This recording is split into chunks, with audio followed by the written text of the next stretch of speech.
సంక్షేమం సంబంధించి అసలు రాష్ట్రంలో నేను చెప్పేది అదే. అక్కడ జరిగేదానికి ఇక్కడ జరిగే తేడా ఏమందంటే అక్కడ సంక్షేమం పేరు మీద లీకేజెస్ లేవు, ఇక్కడ సంక్షేమం పేరు మీద ఇవాళ అందరూ కూడా మరి ఇవాళ మీరు చెప్తున్నారు సంక్షేమం ఇవాళ ఎందుకంటే ఇవాళ విద్యార్థులు లేదా బీసీ ఎస్సీ ఎస్టీ స్టూడెంట్స్ వచ్చి విద్యార్థులు వచ్చి కూడా రోడ్ల మీద ఇవాళ మా ఫీ రియంబర్స్మెంట్ ప్రతి ఏటా రావతలు బ్యాక్లాగ్స్ ఇవ్వండి అని చెప్పి రోజువారీగా ధర్నాలు చేయడము, లాఠీ చార్జ్ కావడం, వాళ్ళ బ్లడ్ అమ్ముకొని చదువుకునే పరిస్థితి వాళ్ళ ఉస్మాన్ యూనివర్సిటీలో హైదరాబాద్ లో వస్తుందంటే ఇది సంక్షేమమేనా? ఇది రక్తం అమ్ముకొని చదువుకునే పరిస్థితి వాళ్ళ. మాట్లాడొచ్చు, నేను చెప్పిన తర్వాత నేను మాట్లాడతాను, మధ్యలో మాట్లాడు చెప్పు. గుజరాత్ గురించి నరేంద్ర మోడీని గురించి గోబెల్ ప్రచారం జరుగుతుంది. గోబెల్ అనేటటువంటి వాడు అటు హిట్లర్ టైంలో ఒక మినిస్టర్ ఉండేవాడు. ఆయన ఇదో ఒక కార్యక్రమం, ఒక అబద్ధాన్ని ఒకటి తయారు చేసి నలుగురు కూర్చొని ఇది ఒకటోసారి రెండోసారి మూడోసారి అందరితోనే అదే చెప్పించి ప్రజలను నమ్మించే విధంగా చెప్తారు. అయితే నిన్న మొన్న మోడీ గారు హైదరాబాద్కు వచ్చి 11వ తారీఖున ఎల్బీ స్టేడియంలో మీటింగ్ పెట్టడానికంటే ముందు ఎంత ప్రచారం చేశారంటే అది ఏదో ఆకాశం ఓపెన్ అవుతుంది, భూమి భద్రై బయటికి ఏదో వస్తుంది అనేటటువంటి ఆలోచన చేస్తే చివరికి మోడీ గారు ఏం చెప్పారో చెప్పండి.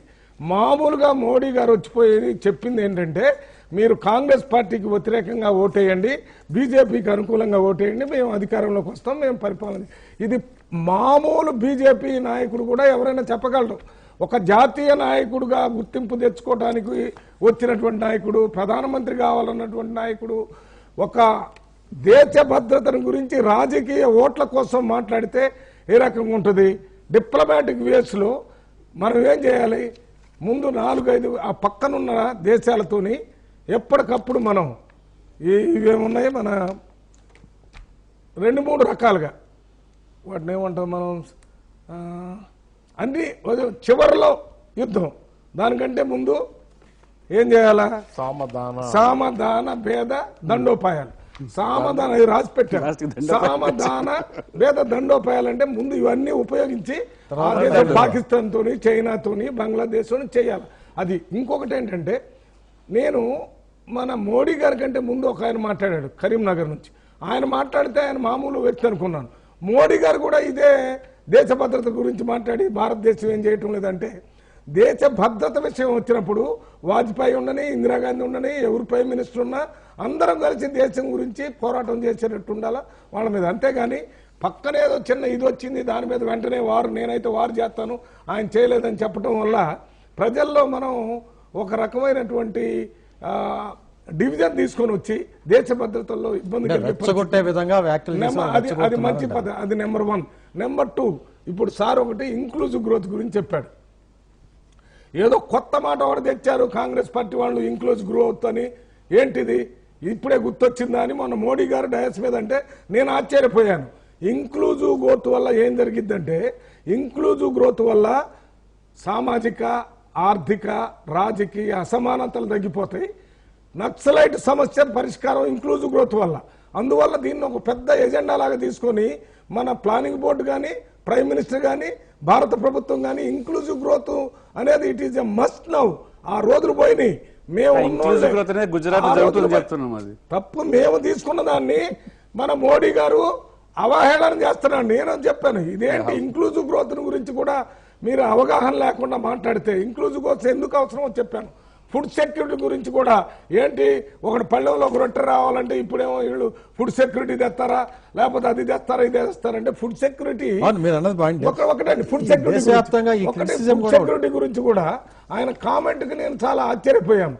ఆయన ఒక ముఖ్యమంత్రిగా చేస్తున్నాడు, భారతదేశానికి ప్రధానమంత్రి అభ్యర్థిగా వాళ్ళు చెప్పుకుంటున్నారు. అటువంటి ఫుడ్ సెక్యూరిటీ అంటే it is not for poor people, it is to strengthen the nation. బలమైన జాతిని తయారు చేయాలంటే బలమైన ఆహారం అందరికీ అందేటట్టు విధంగా ఇవాళ ఫుడ్ సెక్యూరిటీ తీసుకుని వస్తుంటే ఏంటి ఫుడ్ సెక్యూరిటీ, ఏంటి ఇంక్లూజివ్ గ్రోత్ అంటే ఇంత అవగాహన లేకుండా మనం అంత స్థాయిలో ఉన్నటువంటి ఒక రకంగా రాజకీయ హాలోనెస్, ఊరికే ప్రజల్లో ఏదో హైప్ క్రియేట్ చేసి ఓట్లు తీసుకొని పోవాలని. మొన్న వచ్చిపోయిన తర్వాత తుస్సుమనిపోయింది. మీటింగ్ లో ఏమీ లేదు, ఏమి చెప్పినట్టు వచ్చిన వాళ్ళందరూ ఫీల్ అవుతారు. అసలు మేమందరం కూడా చూసాం ఏం చెప్తాడు ఈయన, ఏమైనా ఎజెండా ఇస్తాడేమో, యూత్ మీటింగ్ పెట్టారు కదా, యూత్ ఈ రకంగా రోల్ మోడల్ పాపరావు గారు అడిగిన లక్ష్మణ్ గారు సమాధానం ప్రజలు కూడా చెప్పడానికి. ఏ రకంగా చెప్తారని ఏమీ చెప్పలేదు. ఊరికే వచ్చే ఫైనల్ గా జిస్ట్ ఆఫ్ ది మీటింగ్ ఏంటంటే కాంగ్రెస్ పార్టీకి ఓటేయొద్దు, బీజేపీకి ఓటేయండి, వాళ్ళు అది చేస్తున్నారు ఇది చేస్తున్నారు మామూలుగా రోజు చెప్పుకునేటటువంటి విషయాలు అయితే మరి నీ దగ్గర ఉన్నది ఏమో. ఓకే లక్ష్మణ్ గారు, ఇప్పుడు ఫుడ్ సెక్యూరిటీ విషయంలో అంటే మల్లు రవి గారు ఏదో ఆ విషయంలో మాట్లాడి ప్రయత్నం చేస్తున్నారు. దానికన్నా ముందు ప్రధానంగా మొన్న జరిగిన సమావేశము పూర్తిగా ఏదో బ్రహ్మాండం అనుకున్నాం. మోడీ గారు ప్రస్తావించిన ఫుడ్ సెక్యూరిటీ బిల్ ఏంటంటే ఇవాళ దేశంలోనే it is the first government, BJP government, Chhattisgarh government food security bill తీసుకొచ్చింది. వీళ్ళు 2004 నుంచి ఫుడ్ సెక్యూరిటీ బిల్ గురించి మాట్లాడుతున్నారు. దాని దొడ్డిదారిన ఆర్డినెన్స్ తీసుకొచ్చే ప్రయత్నం చేశారు. ఇవాళ first of it's kind food security bill ఛత్తీస్గఢ్లో 95% బిలో పావర్టీ లైన్. నేను మాట్లాడలే కదా మధ్యలో, నేను మధ్యలో మాట్లాడలే.